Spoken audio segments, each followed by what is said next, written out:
Bitcoin Ponzi scams are raking in millions, all without much effort.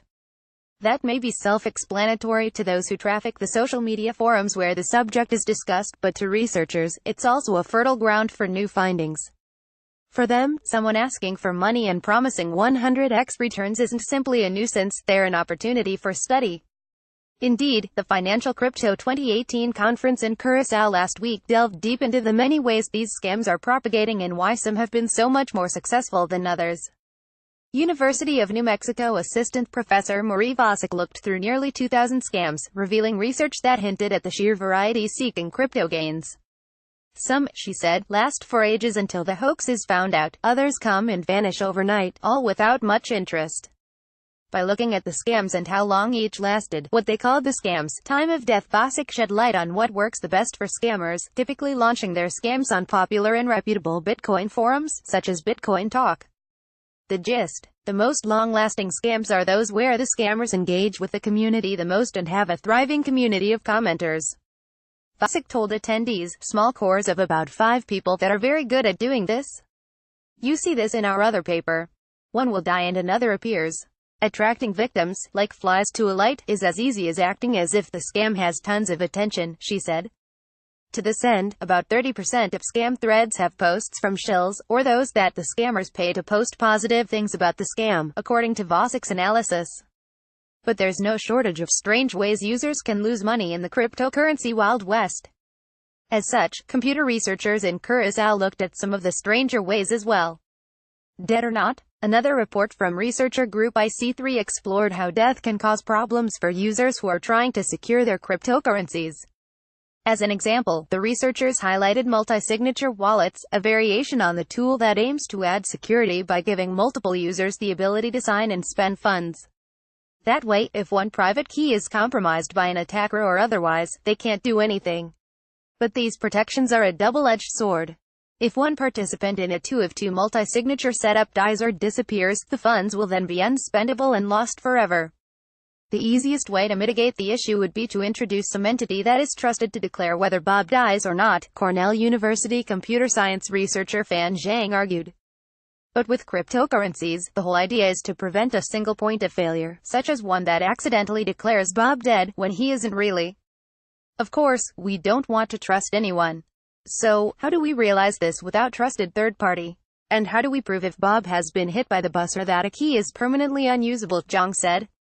That's the question the group of IC3 researchers in work they call paralysis proofs, which aims to prove that one person involved in the multi-signature setup can no longer participate, whether one of them died or simply lost their private key. There are a couple of ways they can do this. With Ethereum it's straightforward. But with Bitcoin, Zhang suggested the easiest way to prove a user can't participate in a multi-signature transaction would be to bring in trusted hardware, located in some computers, into the mix. In short, the trusted hardware sends out life signals to a participant who is suspected to have lost their key or might be dead. If the participant doesn't respond to the signal in a timely manner, then his or her key is no longer required to spend the funds. Sounds all well and good, but one audience member pointed out one possible flaw. You could get the money by killing Bob, he said. This isn't as cheeky of a concern as you might think, since security experts often think about these kinds of attack scenarios. IC3 researcher Fen agreed, saying, if you can kill Bob, all bets are off. Killing Bob is a whole different story. Whether this is a real vulnerability or not, the problem they're trying to fix is indeed on researchers' minds right now. So, there are other proposed solutions, such as adding a time lock to a multi-signature transaction so it can be spent after it goes unused for a certain amount of time. Hostile takeovers. Another researcher, New York University's Joseph Bonneau, looked at how much it would cost to execute perhaps the most infamous of blockchain attacks, a 51% attack, where one entity controls so much of the mining capacity, it can begin to bend or break the rules of the system. The primary retort from cryptocurrency supporters is that this would not be in the attacker's self-interest, because attacking the network requires you to spend millions or billions to buy up mining equipment. And, once they do all that, they won't be able to make all that much money from it. But, in new research, Bonneau explores how much it would be to launch such an attack anyway, for someone who's not expecting profit. If there's a villain out there like character Auric Goldfinger from the James Bond movies with no intrinsic motivation, how expensive would a blockchain be to kill, he asked. Bono explained that there are different ways of buying up the necessary power to disrupt the network, varying from blockchain to blockchain. He started with the easiest to execute. Rather than buying thousands of mining computers and wiring them up, a lazier attacker can launch a rent attack by buying power online using a cloud platform such as Amazon Web Services with a click of a few buttons. Since it's possible to rent GPUs, the power underpinning Ethereum, but not ASICs, the hardware securing Bitcoin, this is an attack that affects Ethereum, but not Bitcoin. It would take about $2 million an hour to attack Ethereum, Bono stated.